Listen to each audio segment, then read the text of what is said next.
રાજકોટની મેટોડા જીઆઈડીસીમાં આગ લાગી। ઈપીપી કંપનીના પાછળના ભાગે કચરામાં આગ લાગવાની ઘટના બની। વેસ્ટ જથ્થામાં આગ લાગી હોવાનું અનુમાન। ફાયરની ટીમે આગ ઉપર કાબુ મેળવવા માટેના પ્રયાસો હાથ ધર્યા છે। મેટોડા જીઆઈડીસીમાં આ પ્રકારે આગ લાગવાની ઘટના બનવા પામી છે।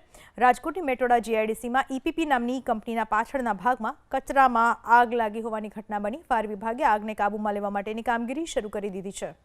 આ વિશે વધુ માહિતી આપવા રાજકોટથી અમારા સંવાદદાતા ફોન લાઈન પર જોડાઈ ચૂક્યા છે। ક્યારે કઈ રીતે આગ લાગી હતી, હાલની સ્થિતિ શું છે?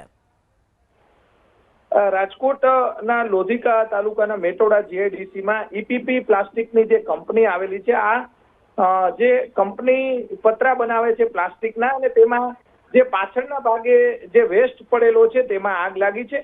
આગ મોટા ભાગે અત્યારે કાબુમાં આવી ગઈ છે, પરંતુ દૂર દૂરથી જે પ્લાસ્ટિકમાં આગ લાગી હોવાના કારણે ધુમાડાના ગોટે ગોટા જોવા મળી રહ્યા છે। આસપાસના વિસ્તારના ગ્રામ્ય વિસ્તારમાંથી પણ આગ જોવા મળી રહી છે। દ્રશ્યોમાં જોઈ શકાય છે કે જે આગ બુઝાવવા માટે ફાયર ફાઈટર પણ ત્યાં પહોંચ્યું છે।